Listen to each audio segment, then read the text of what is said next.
सच्चित् आनन्दरूपायै नमः। स्वागतम् सुस्वागतम् स्वागतम् सुस्वागतम्। ಓಂ ಶಾಂತಿ. ಮಧುರಾತಿ ಮಧುರ ಶಿವ ಪರಮಾತ್ಮ ತಂದೆಯ ಮಧುರ ಮಹಾವಾಕ್ಯವನ್ನು ಕೇಳೋಣ. ಇಂದಿನ ಮುರಳಿಯ ದಿನಾಂಕವಾಗಿದೆ 23/5/2026. ಪ್ರಾತಃ ಮುರಳಿ ಬಾಪ್ತಾದ ಮಧುಬನ್. ಮಧುರ ಮಕ್ಕಳೇ, ರಾವಣನು ನಿಮ್ಮನ್ನು ಬಹಳ ಪೀಡಿತರನ್ನಾಗಿ ಮಾಡಿದ್ದಾನೆ.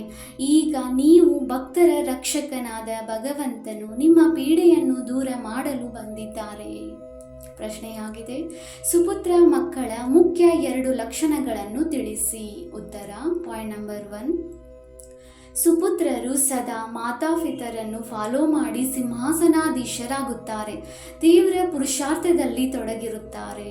ಪಾಯಿಂಟ್ ನಂಬರ್ 2, ಅವರಿಗೆ ತಂದೆಯ ಜೊತೆ ಬಹಳ ಸತ್ಯ ಹೃದಯವಿರುತ್ತದೆ. ಸತ್ಯ ಹೃದಯದವರು ಸದಾ ಶ್ರೀಮತದಂತೆ ನಡೆಯುತ್ತಾರೆ. ಒಂದು ವೇಳೆ ಒಳಗಡೆ ಸತ್ಯತೆ ಇಲ್ಲವೆಂದರೆ ನೆನಪಿನಲ್ಲಿರಲು ಸಾಧ್ಯವಿಲ್ಲ. ಗೀತೆಯಾಗಿದೆ, ಭೋಲಾನಾಥನಿಗಿಂತ ಭಿನ್ನ ಯಾರೂ ಇಲ್ಲ. ಓಂ ಶಾಂತಿ. ಮಧುರಾತಿ ಮಧುರ ಮಕ್ಕಳು, ಈ ಭಕ್ತಿ ಮಾರ್ಗದ ಗೀತೆಯನ್ನು ಕೇಳಿದಿರಿ. ಭಕ್ತರು ಈ ಗೀತೆಯ ಅರ್ಥವನ್ನು ತಿಳಿದುಕೊಂಡಿಲ್ಲ. ನೀವು ಭಗವಂತನ ಮಕ್ಕಳಾಗಿದ್ದೀರಿ. ಭಗವಂತನು ಭಕ್ತರ ರಕ್ಷಕನಾಗಿದ್ದಾರೆ. ನೀವು ಸಹ ಭಕ್ತರ ರಕ್ಷಕರಾಗಿದ್ದೀರಿ. ಭಕ್ತರ ರಕ್ಷಣೆ ಮಾಡುತ್ತೀರಿ. ಯಾವ ಆಪತ್ತಿನ ಕಾರಣ ಭಕ್ತರು ರಕ್ಷಣೆಗಾಗಿ ಭಗವಂತನನ್ನು ಕರೆಯುತ್ತಾರೆ? ಭಕ್ತರಿಗೆ ರಾವಣನ ಬಹಳ ದುಃಖವಿದೆ. ರಾವಣನ ಸಂಪ್ರದಾಯದವರು ದುಃಖದಿಂದ ಪೀಡಿತರಾಗಿದ್ದಾರೆ. ಆದ್ದರಿಂದ ಭೋಲಾನಾಥನನ್ನು ನೆನಪು ಮಾಡುತ್ತಾರೆ. ಅವರು ರಾವಣ ಸಂಪ್ರದಾಯದವರು, ಇವರು ರಾಮ ಸಂಪ್ರದಾಯದವರಾಗಿದ್ದಾರೆ. ನಮ್ಮ ರಕ್ಷಕ ಯಾರೆಂಬುದು ಭಕ್ತರಿಗೆ ಗೊತ್ತಿಲ್ಲ. ಭೋಲಾನಾಥ ರಕ್ಷಕನಾಗಿದ್ದಾರೆ ಎಂದು ಬಲೆ ಹಾಡುತ್ತಾರೆ, ಆದರೆ ಏನು ರಕ್ಷಣೆ ಮಾಡುತ್ತಾರೆಂದು ತಿಳಿದುಕೊಂಡಿಲ್ಲ. ನೀವು ಮಕ್ಕಳು ಈಗ ತಿಳಿದುಕೊಂಡಿದ್ದೀರಿ. ಭೋಲಾನಾಥ ಶಿವ ತಂದೆಯು ಹಾಳಾಗಿರುವುದನ್ನು ಸುಧಾರಣೆ ಮಾಡುವವರಾಗಿದ್ದಾರೆ. ಭಗವಂತನೆಂದು ಯಾರಿಗೆ ಹೇಳಲಾಗುತ್ತದೆ ಎಂಬುದು ಪ್ರಪಂಚದವರಿಗೆ ತಿಳಿದಿಲ್ಲ. ಭಗವಂತನ ಬಗ್ಗೆ ತಿಳಿದಿದ್ದರೆ ಭಗವಂತನ ರಚನೆಯ ಆದಿ ಮಧ್ಯೆ ಅಂತ್ಯವೂ ತಿಳಿಯುತ್ತಿತ್ತು. ಆದರೆ ಭಗವಂತನನ್ನಾಗಲಿ ಅವರ ರಚನೆಯನ್ನಾಗಲಿ ತಿಳಿದುಕೊಂಡಿಲ್ಲ. ಆದ್ದರಿಂದ ಇಂತಹ ಮನುಷ್ಯ ಸಂಪ್ರದಾಯಕ್ಕೆ ಅಂಧರೆಂದು ಹೇಳಲಾಗುತ್ತದೆ. ಇನ್ನೊಂದು ಕಡೆ ನೀವು ಇದ್ದೀರಿ, ನಿಮಗೆ ದಿವ್ಯ ದೃಷ್ಟಿ ಸಿಕ್ಕಿದೆ. ಈಗ ನಿಮ್ಮ ಹೆಸರೇ ಆಗಿದೆ ಬ್ರಹ್ಮಕುಮಾರ ಕುಮಾರಿಯರು. ಬ್ರಹ್ಮಕುಮಾರಿ ಈಶ್ವರೀಯ ವಿಶ್ವವಿದ್ಯಾಲಯವೆಂದು ಬೋರ್ಡಿನ ಮೇಲೆ ಹೆಸರಿದೆ. ಕೇವಲ ಬ್ರಹ್ಮಕುಮಾರ ಕುಮಾರಿಯರೇ ಇರಲು ಸಾಧ್ಯವಿಲ್ಲ. ಪ್ರಜಾಪಿತ ಬ್ರಹ್ಮನೂ ಇದ್ದಾರಲ್ಲವೇ? ತಂದೆಯ ಬಳಿ ಕನ್ಯೆಯರು ಮತ್ತು ಕುಮಾರರು ಇಬ್ಬರೂ ಇರುತ್ತಾರೆ. ಪ್ರಜಾಪಿತ ಬ್ರಹ್ಮನಿಗೆ ಇಷ್ಟೊಂದು ಮಂದಿ ಮಕ್ಕಳಿರಲು ಸಾಧ್ಯ ಅಂದಾಗ ಇವರು ಬೇಹದ್ದಿನ ಪಿತನಾಗಿದ್ದಾರೆಂದು ತಿಳಿದುಕೊಳ್ಳಬೇಕು. ಇದನ್ನು ತಿಳಿದುಕೊಂಡಿದ್ದೀರಿ. ಬ್ರಹ್ಮ ವಿಷ್ಣು ಶಂಕರನನ್ನು ರಚಿಸುವವರು ತಂದೆಯೇ ಆಗಿದ್ದಾರೆ. ಅವರಿಗೆ ನಿರಾಕಾರನೆಂದು ಹೇಳಲಾಗುತ್ತದೆ. ಇವರು ಬೇಹದ್ದಿನ ತಂದೆಯಾದರು. ಪರಮಪಿತೆ ಪರಮಾತ್ಮನು ಬ್ರಹ್ಮರವರ ಮೂಲಕ ರಚನೆಯನ್ನು ರಚಿಸುತ್ತಾರೆ. ಎಲ್ಲವೂ ಇವರ ರಚನೆಯಾಗಿದೆ. ಎಲ್ಲ ಮನುಷ್ಯ ಮಾತ್ರರು ವಾಸ್ತವದಲ್ಲಿ ಶಿವವಂಶೀಯರಾಗಿದ್ದಾರೆ.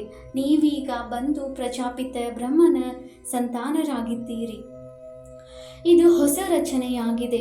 ಪರಮಪಿತ ಪರಮಾತ್ಮನು ಬ್ರಹ್ಮನ ಮೂಲಕ ರಚನೆಯನ್ನು ರಚಿಸುತ್ತಾರೆ. ಆದ್ದರಿಂದ ನಿಮಗೆ ಬ್ರಹ್ಮಕುಮಾರ ಕುಮಾರಿಯರೆಂದು ಹೇಳಲಾಗುತ್ತದೆ. ಇಷ್ಟೊಂದು ಮಂದಿ ಬೇಹದ್ದಿನ ಮಕ್ಕಳಿದ್ದಾರೆ ಅಂದ ಮೇಲೆ ಅವಶ್ಯವಾಗಿ ಬೇಹದ್ದಿನ ಆಸ್ತಿಯನ್ನು ತೆಗೆದುಕೊಳ್ಳುವರು.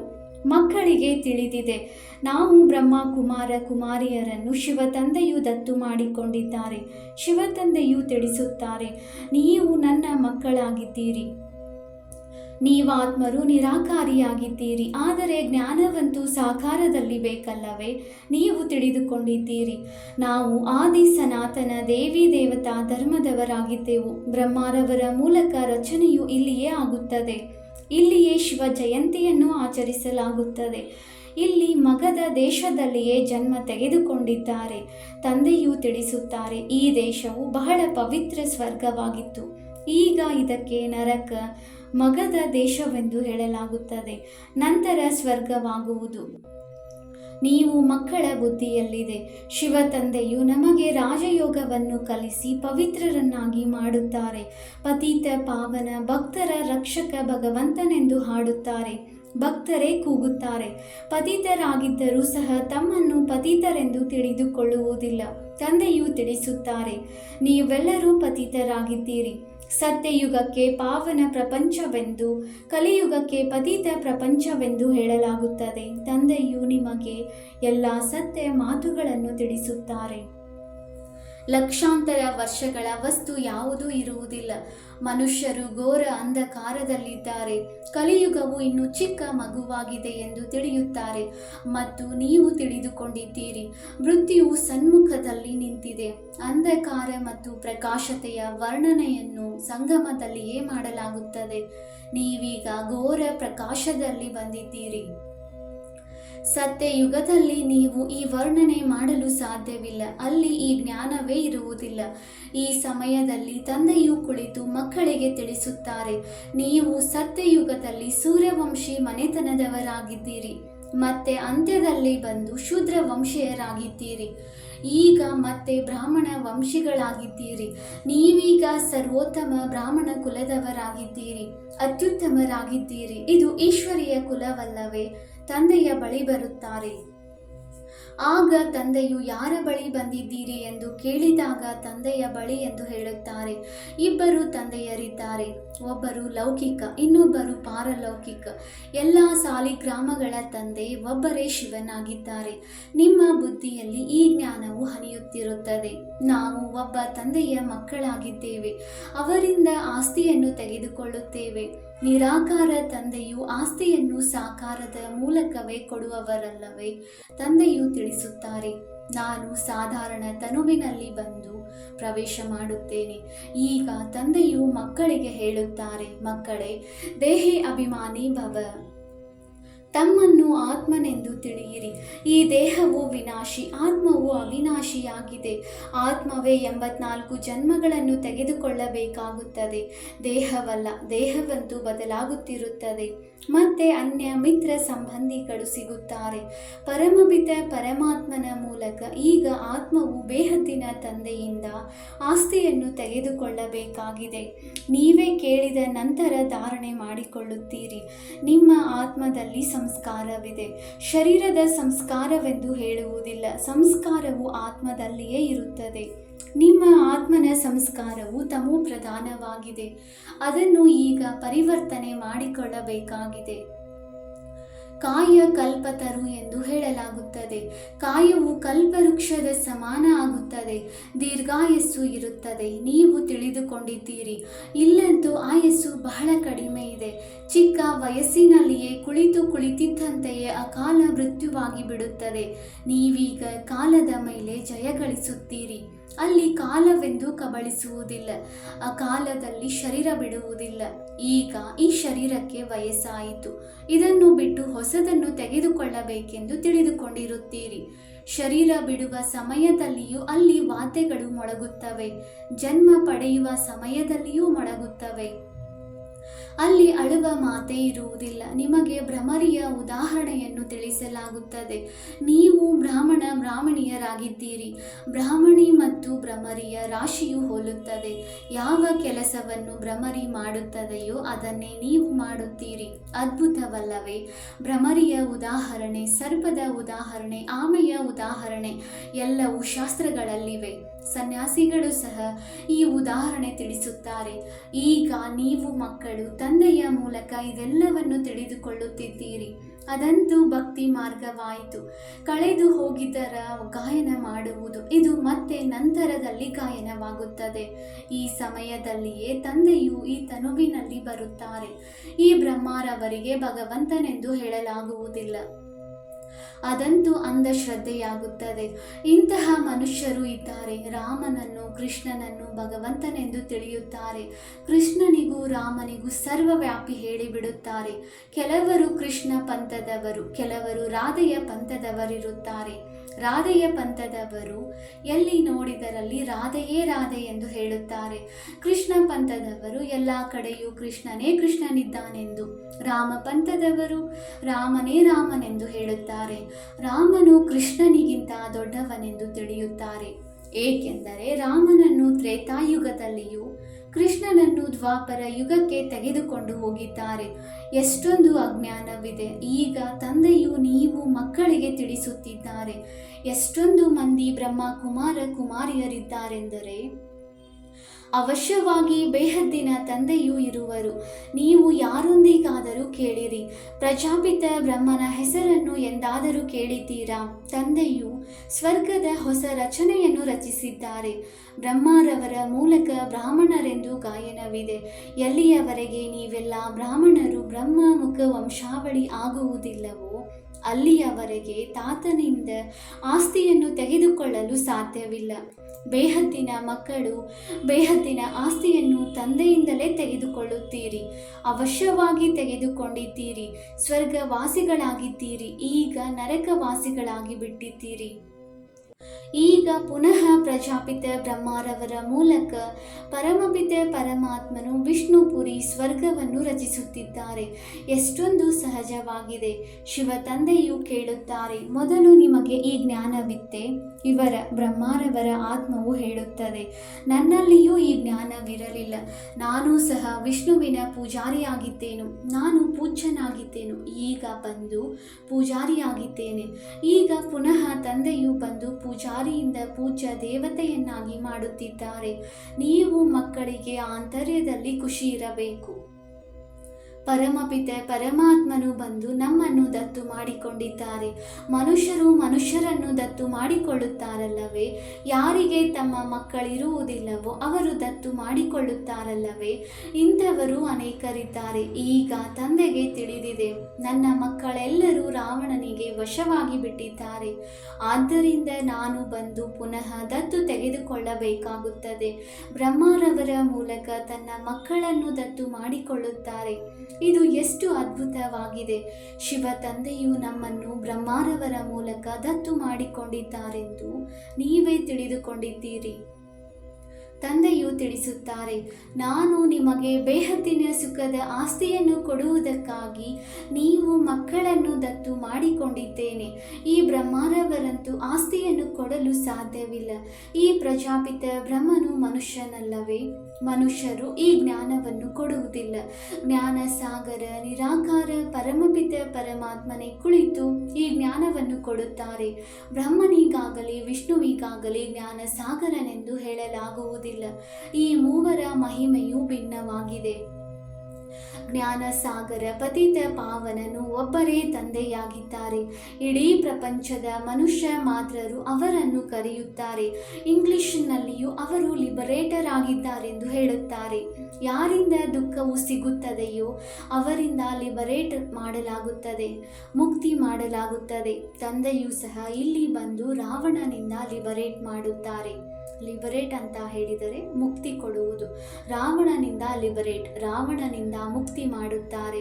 ರಾವಣ ರಾಜ್ಯವು ಇಲ್ಲಿಯೇ ಆಗಿದೆ. ಇಲ್ಲಿಯೇ ರಾವಣನನ್ನು ಸುಡುತ್ತಾರೆ. ಸುಟ್ಟು ಮತ್ತೆ ಹೇಳುತ್ತಾರೆ, ಚಿನ್ನದ ಲಂಕೆಯನ್ನು ಲೂಟಿ ಮಾಡಲು ಹೋಗುತ್ತೇವೆ. ಅವರಿಗೆ ಏನೂ ತಿಳಿದಿಲ್ಲ. ರಾವಣನೆಂದರೆ ಏನು, ಯಾವಾಗಿನಿಂದ ಶತ್ರುವಾಗಿದ್ದಾನೆ ಎಂಬುದನ್ನು ತಿಳಿದುಕೊಂಡಿಲ್ಲ. ರಾಮನ ಸೀತೆಯ ಅಪಹರಣವಾಯಿತು ಎಂದು ತಿಳಿಯುತ್ತಾರೆ. ಆದರೆ ನಾವೆಲ್ಲರೂ ಸೀತೆಯರಾಗಿದ್ದೇವೆ. ನಾವು ರಾವಣನ ಬಂಧನದಲ್ಲಿ ಸಿಲುಕಿದ್ದೇವೆಂದು ತಿಳಿದುಕೊಳ್ಳುವುದಿಲ್ಲ. ಈ ಜ್ಞಾನವು ಯಾರಲ್ಲಿಯೂ ಇಲ್ಲ. ಕುಳಿತು ಕಥೆಗಳನ್ನು ತಿಳಿಸುತ್ತಾರೆ. ಶಿವ ತಂದೆಯು ಹೇಳುತ್ತಾರೆ, ನಾನು ದೂರ ದೇಶದ ನಿವಾಸಿ. ಈ ಪರದೇಶದಲ್ಲಿ ಬಂದಿದ್ದೇನೆ. ಇದು ಪತಿತ ಹಳೆಯ ಪ್ರಪಂಚವಲ್ಲವೇ? ಇದು ರಾವಣನ ಪ್ರಪಂಚವಾಗಿದೆ. ಹೇ ತಂದೆಯೇ, ಬಂದು ನಾವು ಪತಿತರಾಗಿ ಬಿಟ್ಟಿದ್ದೇವೆ ಎಂದು ಕರೆಯುತ್ತಾರೆ. ತಂದೆಯು ತಿಳಿಸುತ್ತಾರೆ, ನಾನು ಪಾವನರನ್ನಾಗಿ ಮಾಡಲು ಈ ಪತಿತ ಪ್ರಪಂಚದಲ್ಲಿ ಬರಬೇಕಾಗುತ್ತದೆ ಮತ್ತು ಯಾರು ಮೊಟ್ಟ ಮೊದಲ ನಂಬರ್ನಲ್ಲಿ ಪಾವನರಾಗಿದ್ದರೋ, ಯಾರು ಸುಂದರನಾಗಿದ್ದರೋ ಅವರೇ ಶ್ಯಾಮನಾಗಿದ್ದಾರೆ. ಅವರ ತನುವಿನಲ್ಲಿಯೇ ಬರುತ್ತೇನೆ. ಎಷ್ಟು ಅದ್ಭುತ ಮಾತುಗಳಾಗಿವೆ. ಕೃಷ್ಣನಿಗೆ ಶ್ಯಾಮ ಸುಂದರನೆಂದು ಹೇಳುತ್ತಾರೆ. ಇದು ಯಾರಿಗೂ ತಿಳಿದಿಲ್ಲ. ಒಬ್ಬ ಕೃಷ್ಣನಿಗೆ ಸರ್ಪವು ಕಚ್ಚಿತೆ? ಸತ್ಯಯುಗದಲ್ಲಿ ಸರ್ಪ ಇತ್ಯಾದಿಗಳು ಇರುತ್ತದೆಯೇ? ತಂದೆಯು ತಿಳಿಸುತ್ತಾರೆ, ಈ ಅಂತಿಮ ಜನ್ಮದಲ್ಲಿ ನನ್ನ ಕಾರಣ ಪವಿತ್ರರಾಗಿ, ಆಗ ಪವಿತ್ರ ಪ್ರಪಂಚದ ಮಾಲೀಕರಾಗುವಿರಿ. ಕೇವಲ ನನ್ನನ್ನು ನೆನಪು ಮಾಡಿ ಮತ್ತು ಪವಿತ್ರರಾಗಿರಿ. ಅಲೀಫನನ್ನು ನೆನಪು ಮಾಡಿದರೆ ಬಾದಶಾಹಿಯಾಗಿ ನಿಮ್ಮದಾಗುವುದು. ಇದು ಸಹಜ ರಾಜಯೋಗ, ಸಹಜ ರಾಜ್ಯ ಭಾಗ್ಯವಾಗಿದೆ.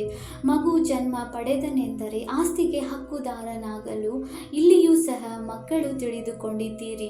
ನಾವು ತಂದೆಯ ಮಕ್ಕಳಾಗಿದ್ದೇವೆ ಅಂದ ಮೇಲೆ ಸ್ವರ್ಗದ ರಾಜ್ಯ ಭಾಗ್ಯಕ್ಕೆ ನಾವು ಹಕ್ಕುದಾರರಾಗಿದ್ದೇವೆ. ಈಗ ತಂದೆಯು ತಿಳಿಸುತ್ತಾರೆ, ಮಕ್ಕಳೇ, ನೀವು ಸತೋಪ್ರಧಾನರಿಂದ ತಮೋಪ್ರಧಾನರಾಗಿ ಬಿಟ್ಟಿದ್ದೀರಿ. ಈಗ ಪುನಃ ಸತೋಪ್ರಧಾನರಾಗಬೇಕಾಗಿದೆ. ಯೋಗ ಮತ್ತು ಜ್ಞಾನವನ್ನು ಕಲಿಸುವುದರಲ್ಲಿ 1 ಸೆಕೆಂಡ್ ಹಿಡಿಸುತ್ತದೆ. ಮಗುವಿನ ಜನ್ಮವಾಯಿತು ಎಂದರೆ ವಾರಸುದಾರನೆಂಬ ನಿಶ್ಚಯ ಮಾಡಿಕೊಳ್ಳುವರು. ನೀವು ತಂದೆಯವರಾಗಿದ್ದೀರಿ ಎಂದ ಮೇಲೆ ರಾಜಧಾನಿಯು ಆಸ್ತಿಯು ನಿಮ್ಮದಾಗಿದೆ. ಆದರೆ ಎಲ್ಲರೂ ರಾಜರಾಣಿಯಾಗುವುದಿಲ್ಲ. ಇದು ರಾಜಯೋಗವಾಗಿದೆ. ರಾಜ, ರಾಣಿ, ಪ್ರಜೆ, ಸಹಕಾರರು, ಬಡವರು ಎಲ್ಲರೂ ಬೇಕು.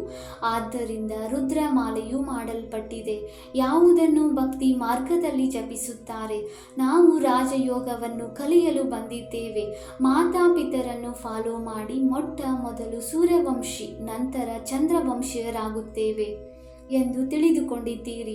ಯಾರು ಮಾತಾಪಿತರನ್ನು ಫಾಲೋ ಮಾಡಿ ಸಿಂಹಾಸನಾಧೀಶರಾಗುವರೋ ಅವರೇ ಸುಪುತ್ರರು. ತೀವ್ರ ಪುರುಷಾರ್ಥ ಮಾಡಬೇಕಾಗಿದೆ. ತಂದೆಯು ತಿಳಿಸುತ್ತಾರೆ, ನನ್ನನ್ನು ನೆನಪು ಮಾಡಿರಿ ಎಂದು. ಆದರೆ ಮಾಡುವುದೇ ಇಲ್ಲ. ಶ್ರೀಮತದಂತೆ ನಡೆಯುವುದಿಲ್ಲ. ಒಳಗೆ ಸತ್ಯತೆ ಇಲ್ಲ. ಹೃದಯವು ಸತ್ಯವಾಗಿದ್ದರೆ ಶ್ರೀಮತದಂತೆ ನಡೆಯುತ್ತಾರೆ. ತಂದೆಯನ್ನು ನೆನಪು ಮಾಡುತ್ತಾ ಇರುತ್ತಾರೆ. ಶ್ರೀಮತದನುಸಾರವೇ ನಿಮಗೆ ತಾತನಿಂದ ಆಸ್ತಿಯು ಸಿಗುತ್ತದೆ. ಬ್ರಹ್ಮನು ಸ್ವರ್ಗದ ಆಸ್ತಿಯನ್ನು ಕೊಡಲು ಸಾಧ್ಯವಿಲ್ಲ. ತಾತನ ಸಂಪಾದನೆಯ ಮೇಲೆ ಮೊಮ್ಮಕ್ಕಳ ಅಧಿಕಾರವಿರುತ್ತದೆ. ತಂದೆಯ ಸಂಪಾದನೆ ಮಕ್ಕಳು ಭಾಗಿದಾರರಾಗುತ್ತಾರೆ ಅಂದಾಗ ಹಕ್ಕುದಾರರಾಗಿದ್ದಾರೆ. ಇಲ್ಲಿ ನಿಮಗೆ ಶಿವ ತಂದೆಯಿಂದ ಆಸ್ತಿಯು ಸಿಗುತ್ತದೆ. ತಂದೆಯಿಂದಲೇ ಜ್ಞಾನ ರತ್ನಗಳು ಸಿಗುತ್ತವೆ. ನೀವು ತಿಳಿದುಕೊಂಡಿದ್ದೀರಿ, ನಾವು ಬ್ರಾಹ್ಮಣರೇ ಮತ್ತೆ ದೇವಿ ದೇವತೆಗಳಾಗುತ್ತೇವೆ. ಜಗದಂಬೆ ಯಾರಾಗಿದ್ದಾರೆ? ತಂದೆಯು ತಿಳಿಸುತ್ತಾರೆ, ಇವರು ಬ್ರಾಹ್ಮಣಿಯಾಗಿದ್ದರು, ಜ್ಞಾನೇಶ್ವರಿಯಾಗಿದ್ದರು. ಇವರೇ ನಂತರ ರಾಜರಾಜೇಶ್ವರಿಯಾಗುತ್ತಾರೆ. ನೀವು ಸಹ ಆ ರೀತಿಯಾಗುತ್ತೀರಿ. ಒಳ್ಳೆಯದು. ಮಧುರಾತಿ ಮಧುರ ಅಗಲಿ ಹೋಗಿ ಮರಳಿ ಸಿಕ್ಕಿರುವ ಮಕ್ಕಳ ಪ್ರತಿ ಮಾತಾಪಿತ ಬಾಪ್ದಾದಾರವರ ನೆನಪು, ಪ್ರೀತಿ ಹಾಗೂ ಸುಪ್ರಭಾತ. ಆತ್ಮಿಕ ಮಕ್ಕಳಿಗೆ ಆತ್ಮಿಕ ತಂದೆಯ ನಮಸ್ತೆ. ನಾವು ಆತ್ಮಿಕ ಮಕ್ಕಳಿಂದ ಆತ್ಮಿಕ ತಂದೆಗೆ ನೆನಪು, ಪ್ರೀತಿ ಹಾಗೂ ನಮಸ್ತೆ ನಮಸ್ತೆ ನಮಸ್ತೆ. ಧಾರಣೆಗಾಗಿ ಮುಖ್ಯ ಸಾರ. ಪಾಯಿಂಟ್ ನಂಬರ್ 1, ಆತ್ಮದಲ್ಲಿರುವ ತಮೋಪ್ರಧಾನತೆಯ ಸಂಸ್ಕಾರವನ್ನು ನೆನಪಿನ ಬಲದಿಂದ ಪರಿವರ್ತನೆ ಮಾಡಿಕೊಳ್ಳಬೇಕಾಗಿದೆ. ಸತೋಪ್ರಧಾನರಾಗಬೇಕಾಗಿದೆ.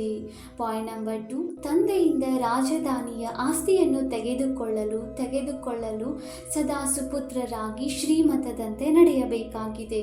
ಸತ್ಯ ತಂದೆಯೊಂದಿಗೆ ಸತ್ಯವಾಗಿರಬೇಕಾಗಿದೆ. ಮಾತಾಪಿತರನ್ನು ಪೂರ್ಣ ಫಾಲೋ ಮಾಡಬೇಕಾಗಿದೆ. ಜ್ಞಾನ ರತ್ನಗಳ ದಾನವನ್ನು ಮಾಡುತ್ತಿರಬೇಕಾಗಿದೆ. ವರದಾನ: ತಮ್ಮ ಪರಿವರ್ತನೆಯ ಮೂಲಕ ನಿರಂತರ ವಿಜಯದ ಅನುಭೂತಿ ಮಾಡುವಂತಹ ಸತ್ಯ ಸೇವಾದಾರಿ ಭವ. ಹೇಗೆ ನಿರಂತರ ಯೋಗಿಯಾಗಿದ್ದೀರಿ ಹಾಗೆಯೇ ನಿರಂತರ ವಿಜಯಿಯಾಗಿರಿ. ಇದರಿಂದ ಸತ್ಯ ಸೇವಾದಾರಿಯಾಗಿ ಬಿಡುತ್ತೀರಿ. ಏಕೆಂದರೆ ವಿಜಯಿ ಆತ್ಮನು ಯಾವಾಗ ಪ್ರತಿಯೊಂದು ಸಂಕಲ್ಪ, ಪ್ರತಿ ಹೆಜ್ಜೆಯಲ್ಲಿ ವಿಜಯದ ಅನುಭವ ಮಾಡುತ್ತಾರೆ. ಆ ಪರಿವರ್ತನೆಯನ್ನು ನೋಡುತ್ತಾ ಸ್ವತಃವಾಗಿ ಅನೇಕ ಆತ್ಮರುಗಳ ಸೇವೆಯಾಗುವುದು. ಅವರ ನಯನಗಳು ಆತ್ಮೀಯತೆಯ ಅನುಭವ ಮಾಡಿಸುತ್ತದೆ.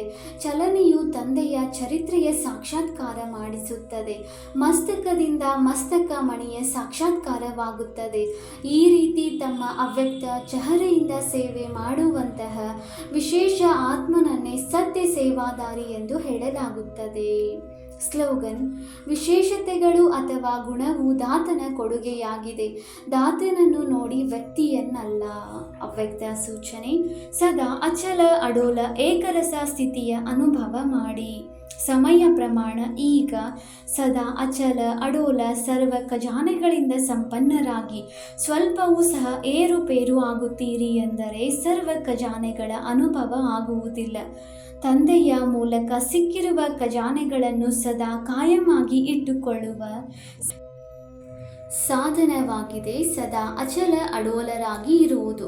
ಅಚಲರಾಗಿರುವುದರಿಂದ ಸದಾ ಖುಷಿಯ ಅನುಭವ ಆಗುತ್ತಾ ಇರುತ್ತದೆ. ಹೇಗೆ ವಿನಾಶಿ ಧನ, ಹೆಸರು, ಮಾನ್ಯತೆ, ಆಡಂಬರ, ಪದವಿ ಇತ್ಯಾದಿಗಳು ಸಿಗುತ್ತದೆ ಎಂದರೆ ಖುಷಿಯಾಗುತ್ತದೆಯಲ್ಲವೇ? ಇದಂತೂ ಅವಿನಾಶಿ ಖುಷಿಯಾಗಿದೆ. ಆದರೆ ಈ ಖುಷಿ ಅವರಿಗೆ ಇರುತ್ತದೆ ಯಾರು ಅಚಲ ಅಡೋಲ ಏಕರಸ ಸ್ಥಿತಿಯಲ್ಲಿ ಇರುತ್ತಾರೆ. ಓಂ ಶಾಂತಿ.